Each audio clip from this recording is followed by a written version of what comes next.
In the wasteland of the Utah territories, a trio of polygamist settlers, a man and his two wives, labor to carve a life from the blood-red desert. Hidden desires and seething resentments lurk in their hearts, and then a mysterious entity, a luminous being the first wife calls an angel, arrives in their lives and asks them to commit a terrible deed. What follows is a horror that unfolds into tragedy. The angel is bleakly conveyed, beautifully shot, and acted with incredible emotion. This gem of an indie film does more in 19 minutes than most do in 90. And today we're going to examine why, focusing on the three things that make The Angel so powerful. 1. How it draws inspiration from The Witch but diverges radically from the Eggers film. 2. How a single shot changes the entire story and charges the film's central theme. And 3. The rich symbolism, biblical, Mormon, and otherwise, that tells an even darker story underneath. Spoilers ahead for both The Angel and The Witch. Let's get into it.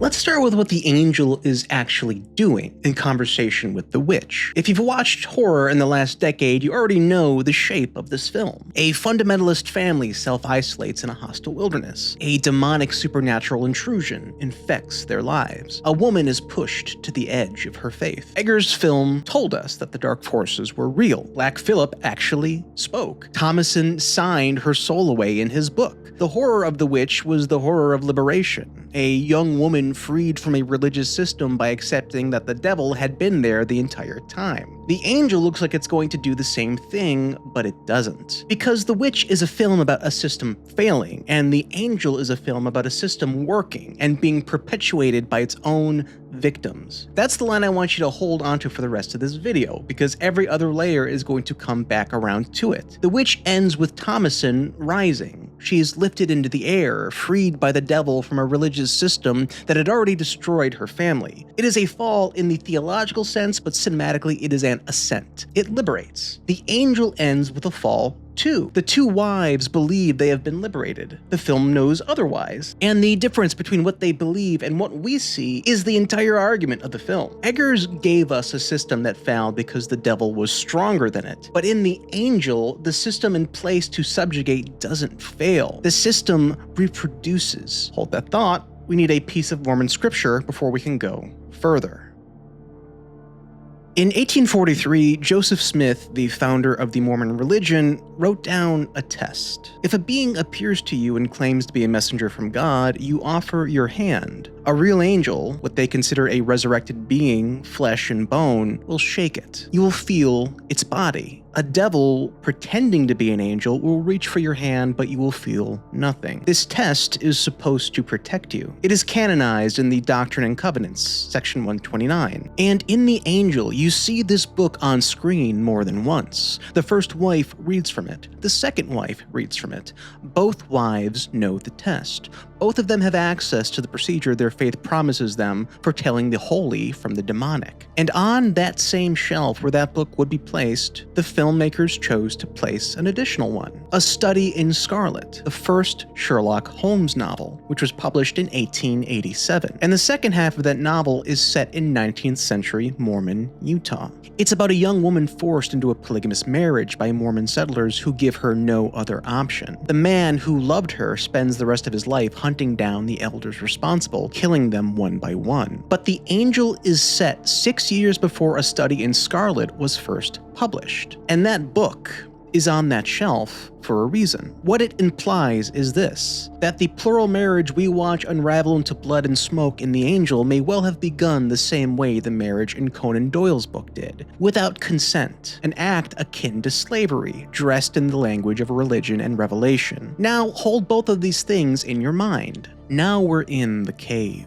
The first wife to whom the angel first appeared has brought the second wife here. She has shown her the supposed angel, and the second wife is about to do exactly what Mormon doctrine told her to do. She's going to extend her hand. She's going to feel for its body. She's going to discern what exactly she's looking at. And then the first wife's hand enters the frame from the side. She catches the second wife's hand before it reaches the angel, and she lowers it. The hands never meet. This is a crucial moment in the film. Section 129 is a doctrine of individual discernment. The believer extends her own hand. The believer feels or doesn't feel.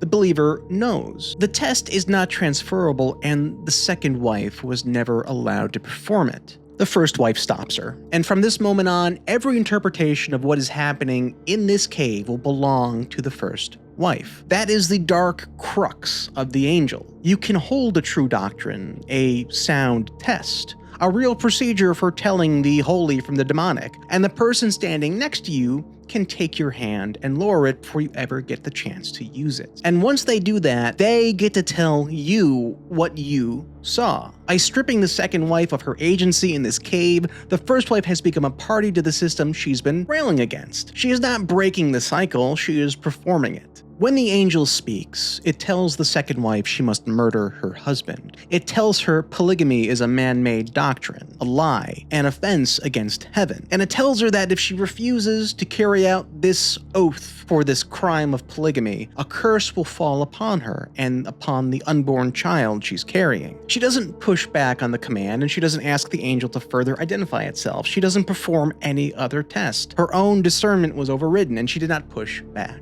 Two figures, aligned, demanding a covenant from a woman who is alone, pregnant, and given no real way to refuse. Now, think about how the second wife was probably brought into this marriage to begin with. She was a woman, alone, and told that a divine order required her participation in a covenant she did not choose. The Angel is a film about coercion that copies itself. The so-called angel in the cave is not just demanding murder, it's recreating exactly the structure of the marriage that brought the second wife into this house and into this wilderness in the first place. That's what the Conan Doyle book is doing on the shelf. It's not a literary Easter egg, it's the film telling you that this kind of coercion has a history, and that history is being repeated.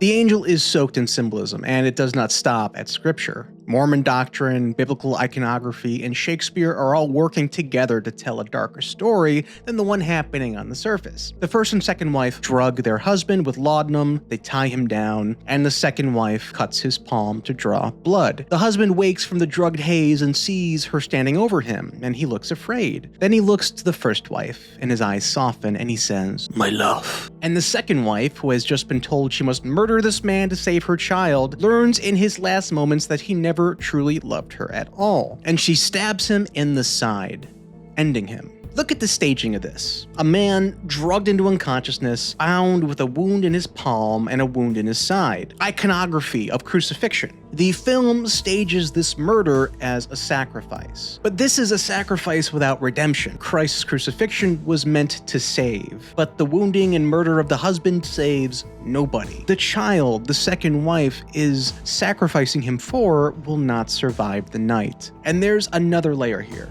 The first wife during the murder is shot in candlelight from below, and her face takes on a demonic underlight, a red cast. And her shadow in at least one shot appears to decouple from her body, to stand independently against the wall, watching. Whatever the first wife has become, the film is telling you in light and shadow that she is no longer just a woman. Something is acting through her, or something has always been her. The ambiguity is the point. When they return to the cave where they first met the angel, it does not reappear, and the first wife wonders aloud whether that's because they have freed themselves, and the second wife cannot wash the blood from her hands. That's Shakespeare, that's Lady Macbeth, hands red, asking who would have thought the old man to have so much blood in him. It's one of the most enduring images in English literature of a woman who has been promised power through murder and is discovering, much too late, that the murder is now hers. Forever. Whatever she thought she was buying, she has bought with blood, and the second wife begins to miscarry. The unborn child the angel threatened, the one that she killed her husband to save, is gone. The logic of the bargain in the cave collapses in a single moment. The covenant was a lie, or the curse was real and her obedience didn't matter. Either way, she paid in full and got nothing, and the second wife knows it. And the agony of this realization is a bloody red exclamation point to close the film. Because the first wife has lost nothing. The first wife is the one whose husband called her my love. The first wife is the one who took the second wife's hand and lowered it. The first wife is the one who walks out of the story with everything she wanted. And the second wife is the one bleeding and lost. That's how this system works. It picks a winner from inside its own victims and lets her think she chose. So what is the angel actually doing. It's a horror film about a polygamous marriage in the Utah Territory. It's a Mormon scripture made flesh, a study in how coercion teaches its survivors to coerce. It's also a film in conversation with the witch, and the conversation goes something like this. The witch ended with Thomason lifted into the air, freed by Satan from a system that had already destroyed her family. A fall that simultaneously liberates. The angel ends with a fall that pretends to liberate. The first wife wonders aloud if they have freed themselves. The second wife can't wash the blood from her hands. The angel does not return, and the child is gone. They have not freed themselves. They have indentured themselves to a new master in much the same way they were once indentured to their late husband. The first wife has bound herself to the will of something demonic. The second wife has bound herself to the first wife's single-minded desire to escape her lot in life. And both women have surrendered their agency to a dark mirror of the same system that ensnared them in the first place. Films like The Angel and The Witch are asking what happens inside closed systems that grant some people the authority to interpret the holy on behalf of everyone else. Revelation is horror not because the truth is terrible, but because somebody else got to interrogate the truth for you, on your behalf. The angel never lets the second wife test what she saw. Whatever was in that cave, she will never truly know. The first wife has already decided what they freed themselves from, and the cycle of harm continues. If you like this video, like, subscribe, hit the bell to be notified when new videos are coming out, and let me know down below if you want me to cover anything in particular in the next one. I'm open to ideas, I'm an open book,